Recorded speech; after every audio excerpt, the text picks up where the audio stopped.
inicio a la presentación. Como el nombre dice, primer año de frontorácica en clínica. Esto surge debido a que hemos tenido un aumento de médicos nuevos que están ingresando al pabellón de la SIC, que muchas veces se enfrentan a complicaciones que o quizás sabían, pero no se dan cuenta. Entonces, quise ver qué tal nos ha ido a nosotros con el femto de la SIC.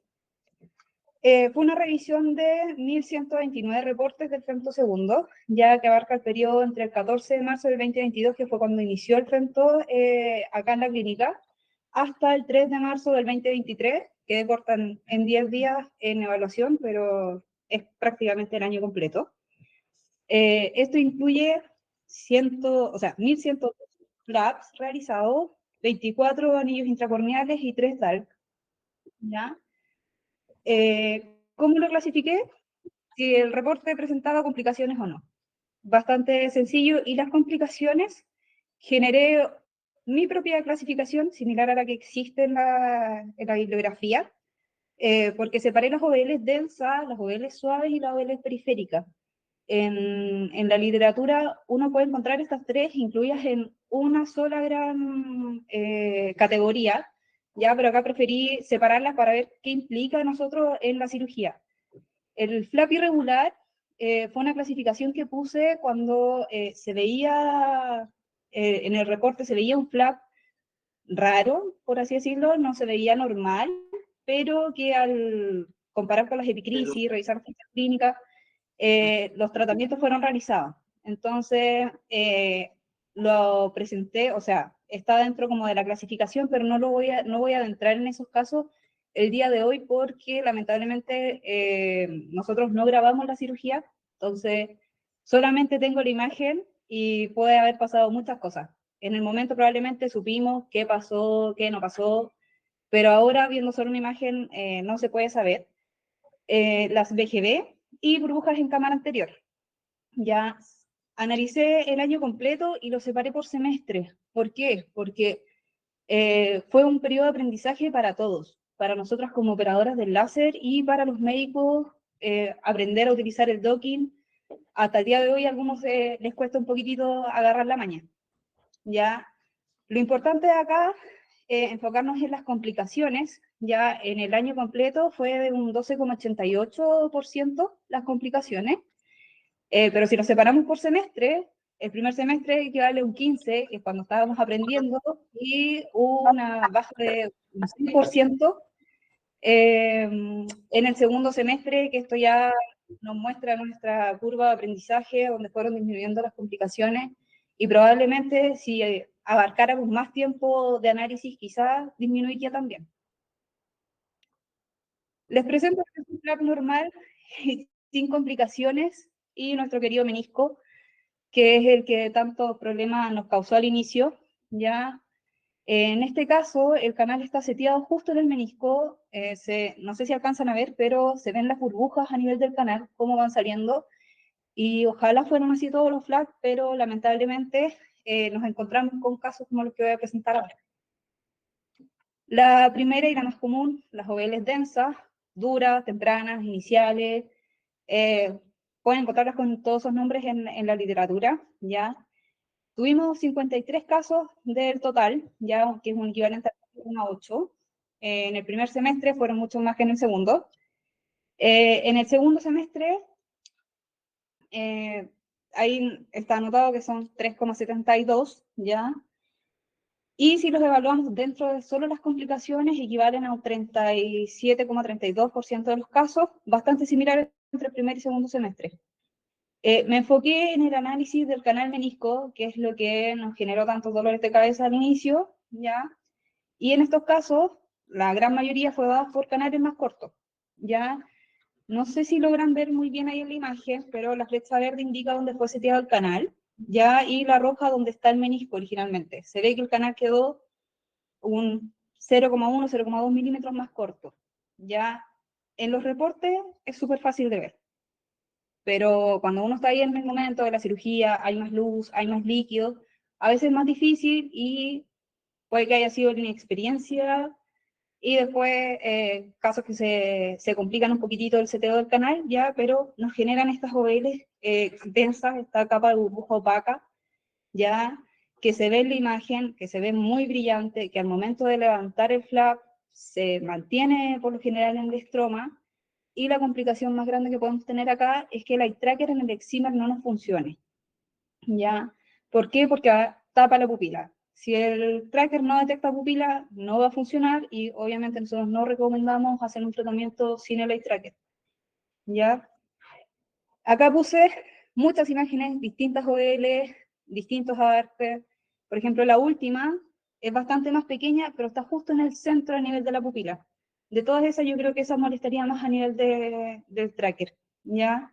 Los médicos ya con experiencia se han ido dando cuenta que a veces se puede limpiar, sobre todo el área de la pupila, para que el tracker pueda funcionar de mejor manera e incluso podemos tomar el topolaser sin complicaciones. Quise poner casos clínicos también, ya para que veamos si afectan o no a nivel refractivo a los pacientes. Ya esa OL tan blanquita que ven ahí, se ve el canal que está más corto, está seteado casi en el limbo y el menisco está mucho más atrás. Ya es un paciente de 25 años, tuvo la OL solamente en un ojo, la refracción preoperatoria fue un 0,75 con un menos 2,75 a 15 con visión de 1, y la refracción a los 3 meses post-LASIK es de un 0,25 cilindro a 47, visión de 1. Ya en este caso la OL no habría tenido implicancia. Recalcar que solamente la refracción, yo sé que y muchos médicos nos han contado que hay pacientes que relatan este arcoiris, este glare, pero yo estos datos los saqué desde la ficha clínica que manejamos acá, ¿ya? Y muchas veces eso no está anotado, de boca a boca, entonces solamente me enfoqué en las refracciones. Vamos a la siguiente más común, las OVL suaves, blandas o tardías, que se producen por lo general cuando el flap ya está casi terminando y empiezan a aparecer estos manchoncitos blancos, estas nubecitas. En este caso, si se alcanza a ver, también es un canal más corto que el menisco, pero ¿por qué puse acá a lo largo del canal abajo? El seteo del canal que tiene el láser que nosotros no modificamos es de 1,7 milímetros, ya, y se alargó 0,9, que es el máximo que nosotros podemos alargar. Entonces, en este caso, no había más canal que agregar, lamentablemente. A veces pasa, a veces hay mucho líquido, a veces el paciente se mueve un poco y se nos desplaza el menisco y pasan estas cosas. A veces uno setea el canal justo en el menisco y el paciente se movió y el menisco se desplaza y eso genere que el canal se obstruya, ¿ya? Entonces, en este caso podría estar dado por eso. Acá fueron 51 casos del total, equivalente a un 4,62%, similar a las OVLs densas en el primer semestre, fueron más que en el segundo, ¿ya? Y dentro de las complicaciones equivalen a un 35,91, bastante similar también entre el primer y segundo semestre. Y acá, a diferencia del otro, pueden ver que las complicaciones estaban seteadas en el menisco, ya seguidas por canales cortos, pero seteadas en el menisco. Cuando revisé la bibliografía, ya la literatura, que por qué pasarían en estos casos cuando se está seteado en el menisco, a veces hablan de la permeabilidad del canal. Ya a veces que el canal, por alguna razón, el paciente se movió, algo pasó, y el canal ya no está extrayendo tantas burbujas como al inicio, y eso que pasa que se tapa un poco y nos generen estas OVLs más suaves, que por lo general al momento de levantar el flap prácticamente no se ven en el estroma y no tenemos problemas con el tracker o con el topolaser. Distintas imágenes también pueden abarcar pupila, pueden estar asociadas solamente hacia la superior en la zona de la bisagra. Ya, por lo general a veces pasa que se quedan solamente en la zona de bisagra y ahí sí que no molestan nada. Ya. Caso clínico, esta es una OVL suave, un poquitito más grande que las anteriores, ¿ya? Es un paciente de 22 años, que en este caso solamente se hizo el LASIK en el ojo derecho. La refracción preoperatoria, un menos 4,75 con un menos 1, visión de 0,9 parcial. La refracción una semana postoperado de 0,25 a 31, visión de 1. Y la refracción postoperatoria a los 7 meses, 0,5 con 0,5, visión de 1 también. La OL periférica, que no está descrita a nivel de la literatura, pero nosotros la hemos observado, ya, no sé si pueden percibir que acá hacia temporal se forma toda esta zona blanquecina, ya que no nos molesta a nivel de FLAC, pero tenemos el riesgo de que el topolizer no detecte el limbo.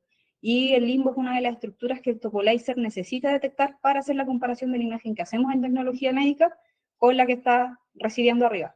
Entonces acá el problema puede ser efectivamente ese, es que cambiemos imagen, el paciente dilate la pupila, salga todo perfecto, pero no nos va a detectar porque tenemos esta OL justo en esa zona.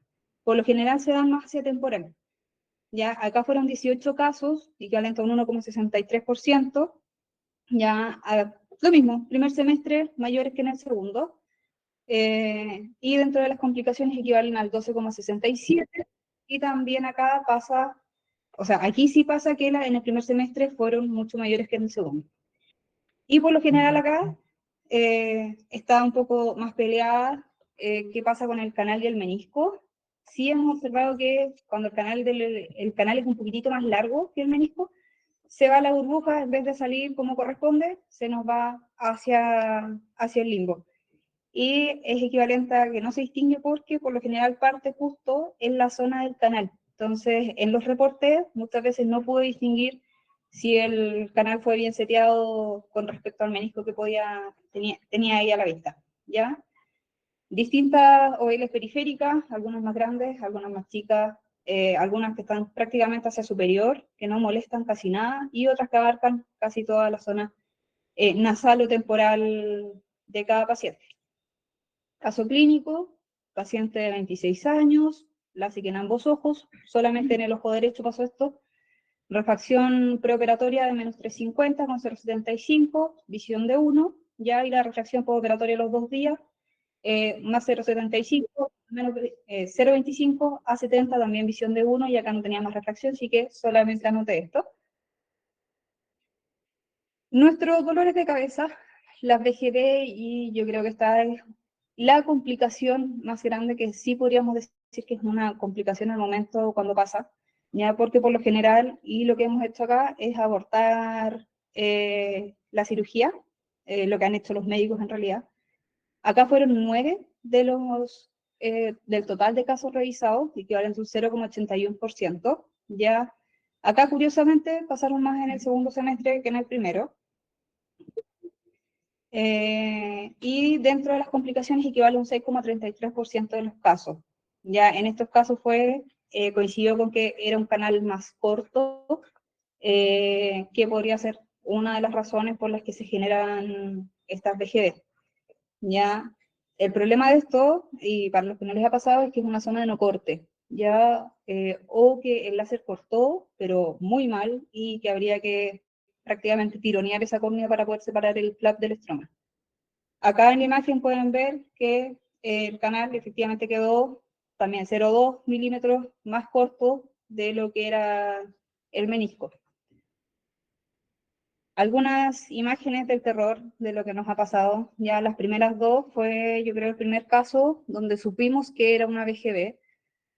Lamentablemente al inicio no conocíamos tanto de las complicaciones que podíamos llegar a tener con el femtolásic, ya, y cuando nos pasó esto no sabíamos que el femto podía no cortar parte de la córnea.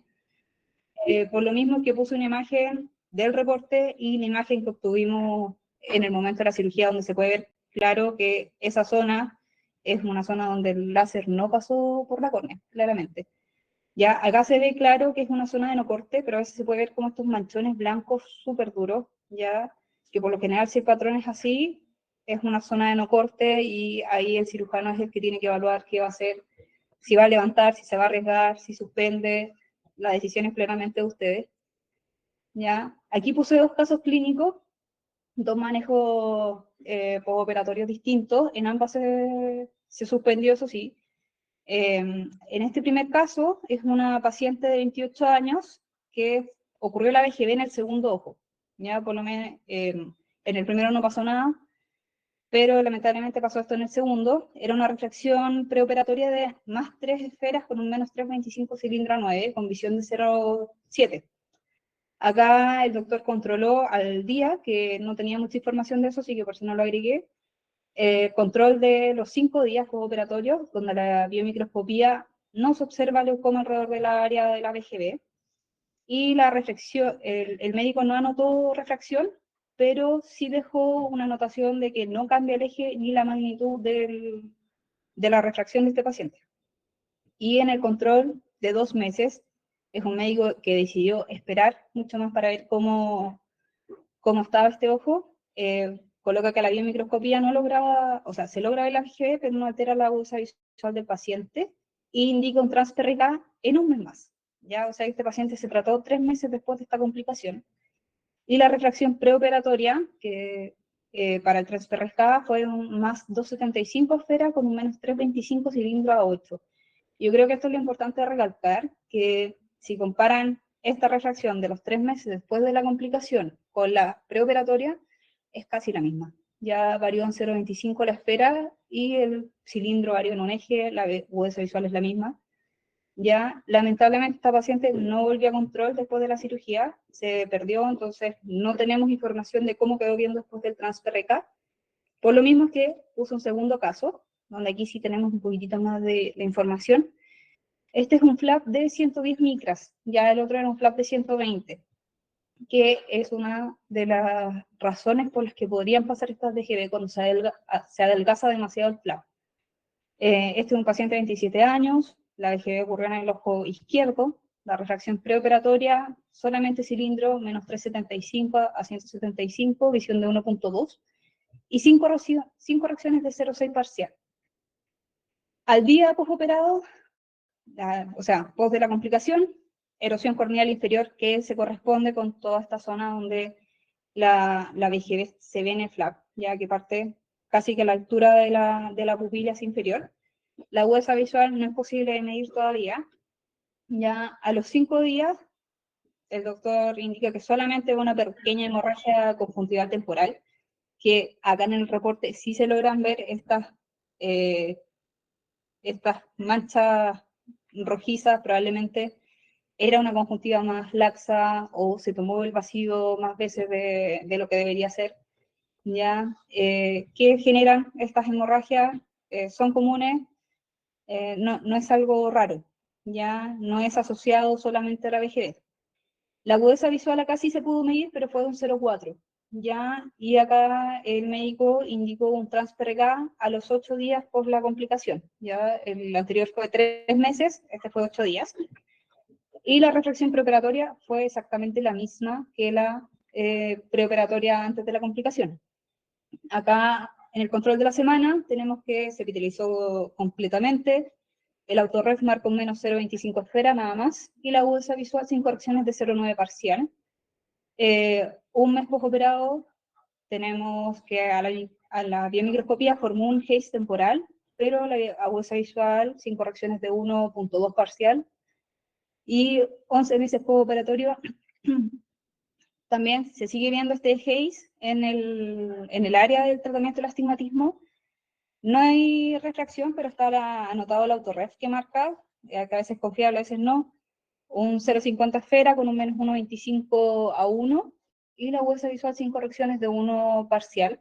Ya acá su médico tratante me comentó que el paciente igual quedó súper feliz, a pesar de la complicación, con el resultado postoperatorio. Eso. Otro problema, burbujas en cámara anterior. Ya son solo 4 casos del total, un 0,36%. Ocurrieron más en el primer semestre, pero la diferencia es casi mínima, ¿ya? Y dentro de las complicaciones equivale a un 2,81% de los casos, ¿ya? También es mayor en el primer semestre. En estos casos coincide que el canal es más largo que el menisco, ya que fue una de las primeras respuestas que nos dio Alcon, pero la bibliografía habla de que podría coincidir con pacientes que tienen un trabéculo que es un poco más permeable, y por lo general estas burbujas aparecen hacia nasal, ya, y acá en el reporte uno las alcanza a ver, a veces son más chiquititas, a veces son más grandes y no se ven acá. Ya en este caso sí se vio que quedaron 2 burbujas de este lado y después se van hacia el centro, ya, y acá, a diferencia de las otras imágenes que puse, el menisco está más adentro que donde efectivamente se setió el canal. Varias imágenes de burbujas. La primera son, la cantidad de burbujas que se vayan a formar es variable. Ya la primera son muchas, en la tercera no tantas, ¿ya? Las últimas dos imágenes son los reportes del Excimer, ¿ya? O sea que este paciente se hizo el tratamiento con el Excimer con burbuja, ¿ya?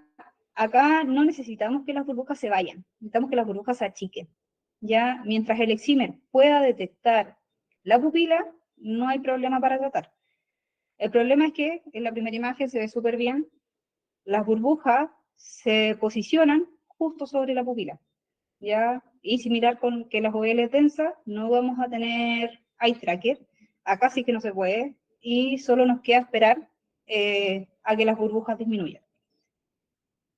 Acá puse un video, no sé si se vayan a ver muy bien, porque este es un video grabado con el flap indemne, sin tocar, entonces se ven todas las burbujas que genera el femto a nivel del flap, y por detrás se ven las burbujas en cámara anterior. El foco al centro, si toca el centro, no. Mira abajo, mira arriba, No sé si lo a los logran costados, ver, pero siempre se van al hacia centro. superior. Ahí. Caso clínico, ya paciente de 23 años, este paciente se operó como a 8:30, 9 de la mañana. Era el único ojo que se iba a operar. Entonces había que operarlo sí o sí, y se decidió esperar de 4 a 5 horas, el médico lo decidió, y también siempre va a depender de la tabla, aprovechando que está Danisa acá, siempre depende del espacio que haya en la tabla. Si la tabla aguanta que podamos agregar un láser entre medio, se va a poder tratar, si no habría que buscar otra opción.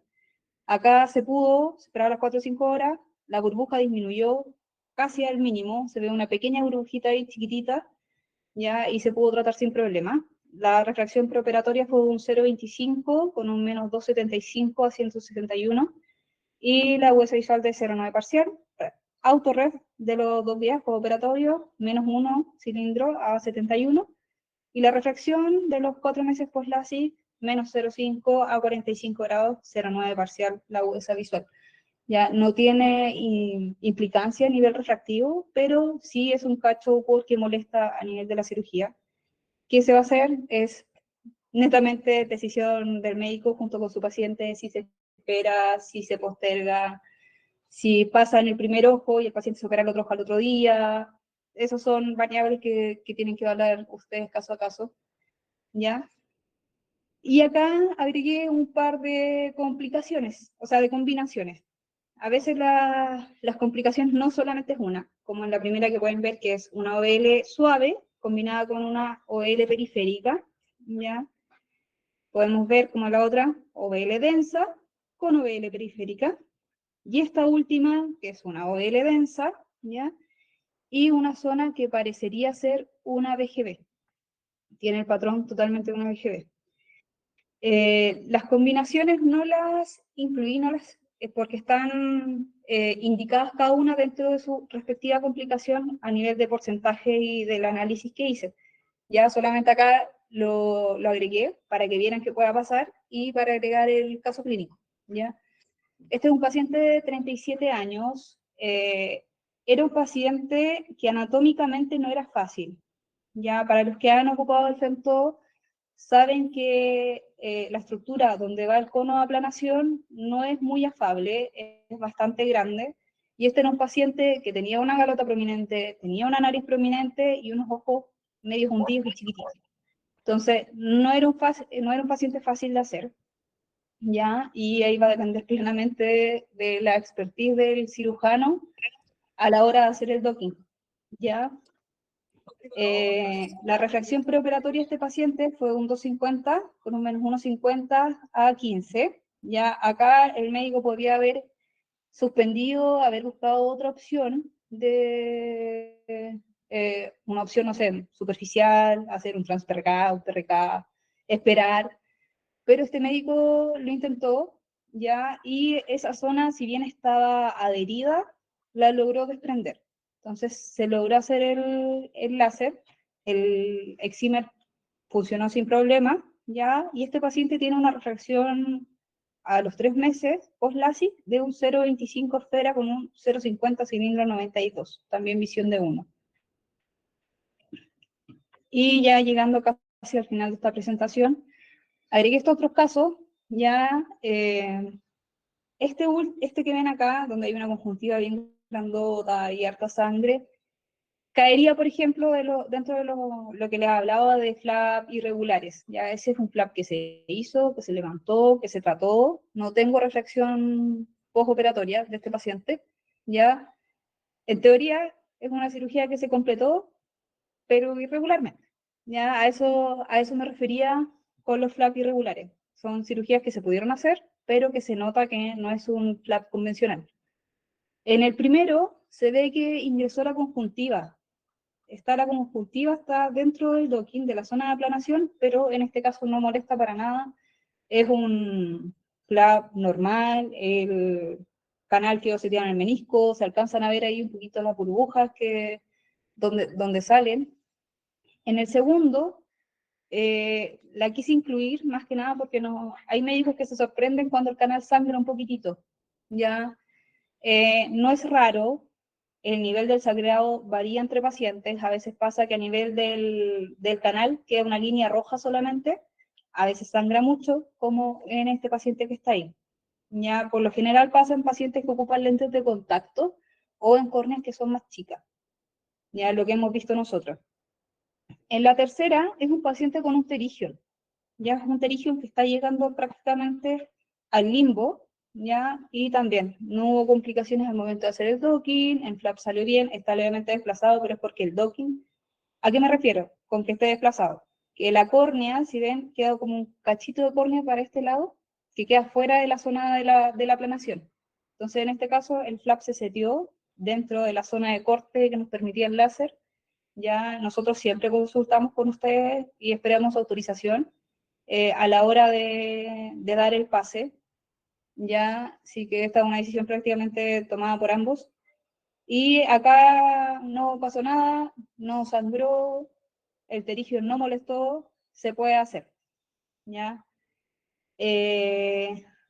La última, tenemos una conjuntiva que entró notoriamente, el femto cortó parte de la conjuntiva, por eso es que se ve tanta sangre. Ya el canal quedó por sobre la conjuntiva y a pesar de eso, el flap se ve relativamente bien. ¿Ya? Y en la última imagen, no sé si logran ver que en esta zona, donde estoy mostrando con la flecha, el menisco se desplazó hacia la zona de corte. ¿Cuándo pasa? Cuando el paciente está muy nervioso, se empieza a mover, cuando costó hacer un docking, ¿ya? El problema de estos pacientes, que el flap, las 120 micras de flap fueron cortadas, sin problema. Ya el flap existe. ¿Cómo trata el femto? Es que primero hace el corte a nivel de profundidad 120, 110 micras, hace este corte y después sube y corta el epitelio. En este paciente se desplazó el menisco interior justo cuando tenía que cortar a nivel del epitelio, ¿ya? Y por eso se ve que salen burbujas como en la orilla del flap, ¿ya? Entonces ese paciente quedó con un epitelio mal cortado. En ese caso, también va a depender de la experiencia del cirujano si es que logra levantar esa zona o no, porque esa zona queda muy adherida a en algunos pacientes, ¿ya? Y eso en realidad quería mostrar que pasan cosas en el femto, lamentablemente, pero algo positivo que podemos ver es que a pesar de que pasan cosas, las refracciones de los pacientes no se ven tan afectadas.